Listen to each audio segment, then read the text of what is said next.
Hey, what's up guys? Welcome back to the channel. It's Optimus Prime 809. Today, we're going to be taking a look at the Transformers Movie 1 Deluxe Final Battle Jazz. So yes, I am kind of guilty of feeling the Movie 1 love and nostalgia recently, and you know, I kind of looked into the toy line, saw which figures came out, and well, I kind of wanted to take another look at this guy. It's been a few years since I really messed with him, but dug into the collection, pulled him out, and have been having kind of a whale of a time with this figure.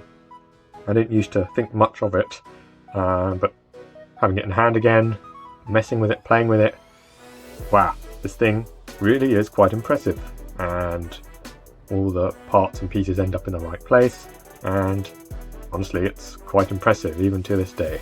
So let's take a little look, shall we? There's the front, paint in all the right places. I think the regular Jazz has some nice silver detailing to the rims, which is obviously missing here. That's unfortunate. The back, kind of devoid of paint from there. Now there's a premium version of this figure, and this is all painted silver on that. And there's the top. You can see this is painted silver because this entire area is clear plastic. It does blend fairly nicely though. There's the underside. Cool. And now let's take a quick look at the weapon. So unfortunately it's yellowed, but not too terribly. Yeah, it's kind of been sitting in a storage box this entire time, so I don't really know how it's yellowed. It was in the dark, but I think it's kind of a matter of time for figures made of this sort of plastic. Yeah, this is different to the weapon that comes with the base Jazz. That's like a telescoping sword, sniper rifle type of thing, whereas this is a slightly more movie accurate crescent cannon, which also turns into a very long rifle of sorts. That kind of looks like a pistol, and then that's how that looks. Now this does also come with a missile. Looks really cool. The good old days where we got spring-loaded gimmicks. I miss them. I dare not launch it at the wall. Yes, still got a bit of kick to it, so that's nice. This also does telescope down. You can attach this to the vehicle, so let's try that. Yeah, easy.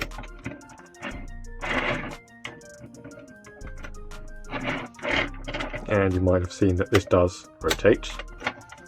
That kind of however you like. That's mostly used for robot mode, where you can switch his shooting arm. Cool, let's put that off to the side. Now, let's take a look at the transformation, shall we? Cool, so to start with, you're going to lift the trunk, or boot as we Brits call it. Extend the legs. Pull that down. Now what I like to do here, grab here and here and just pull. So what also would help is if you take that and just pull that down the roof of the car, and then things will start loosening up over here.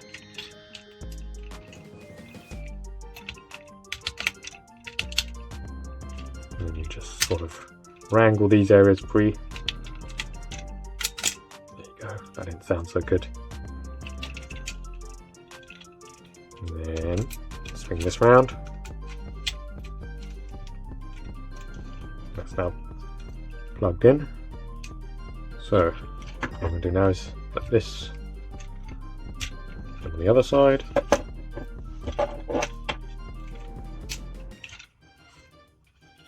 And then I'm going to grab this area, lock it in, and that has just auto morphed the front of the car here. If I disengage that, you can see how that works.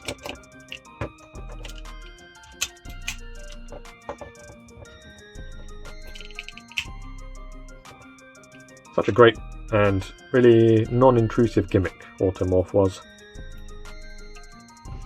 And you just clip out the little hand. And this actually has a double joint, so you just want to utilise that.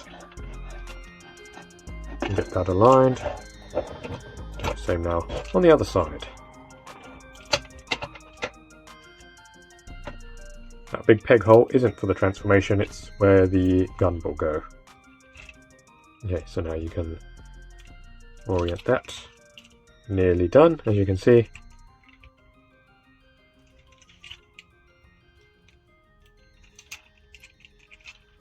This will just get pushed in. You can just do that so it fits a little more flushly along the back. Now, twist the feet, or the shins rather, and then you flip the feet down, flip the heels. Same on the other side.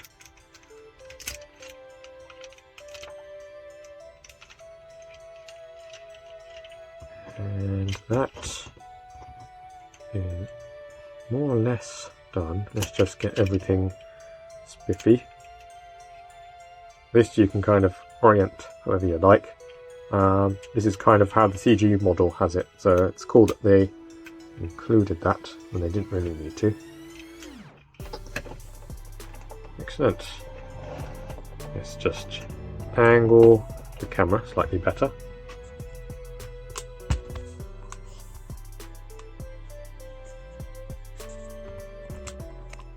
There we go. And that's Jazz in his robot mode. As you can see, everything does end up where it needs to be. CG design has his spoiler up there. There's the wheels there and there. It's got the nice faux wheels to simulate his CG design, because they actually end up back here. It's got the headlights on the forearms, and obviously his big old chest. So, it looks really good. Let's get up close. See that incredible battle damage detailing, the nice blue paint. There's a crack on his visor. Top down look. Nice sculpted detail there. And there's the side. And let's look up close on his torso. You can see some great paint detail there. And lots of nice detailing here. Asymmetrical.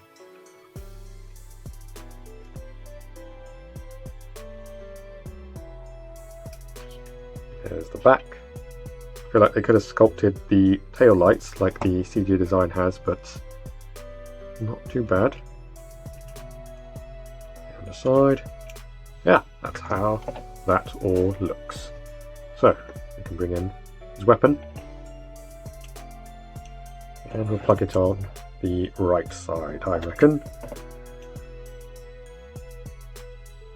Just flip that round.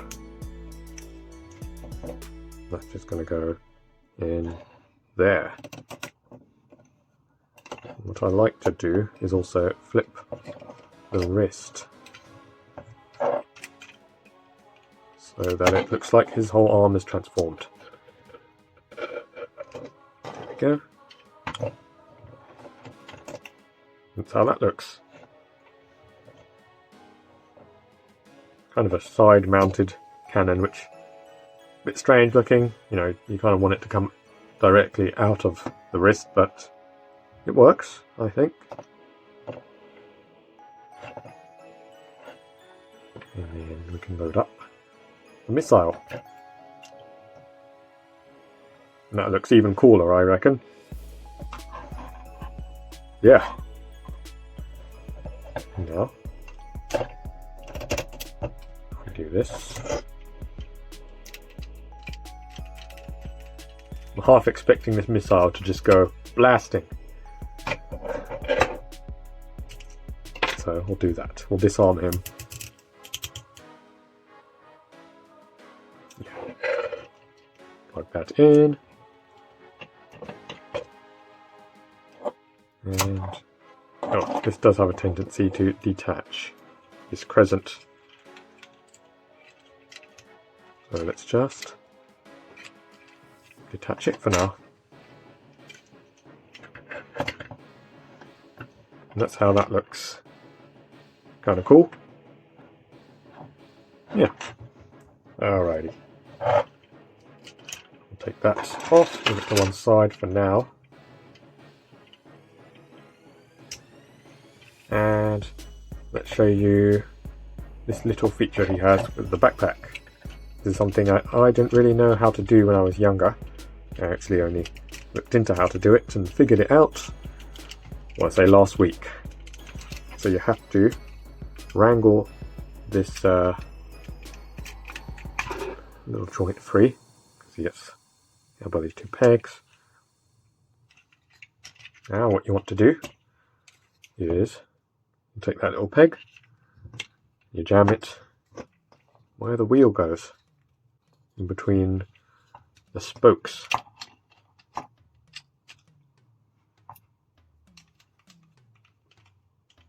Might take some finagling, but you'll know when it's in there. Now, my dude has a riot shield of sorts.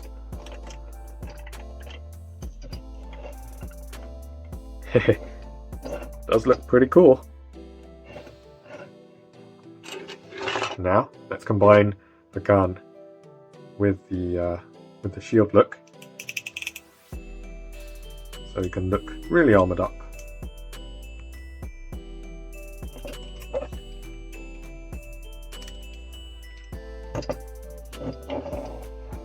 And there you have that.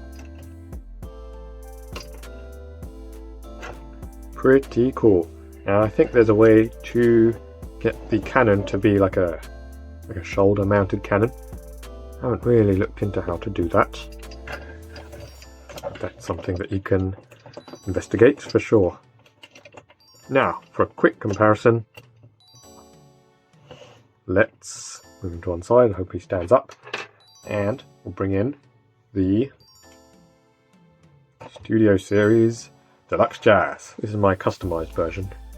It's obviously fairly different in size and scale, but everything sort of lines up. I'm actually surprised how much the Studio Series figure is going for on the secondary market. It's crazy, it's such a small figure. It's pretty cool. It's not like, you know, it didn't set the world on fire, but it is a good figure, but I definitely would not be paying the prices that it's going for. So how those two look. Let me know if you want me to do a full review on my customized Jazz.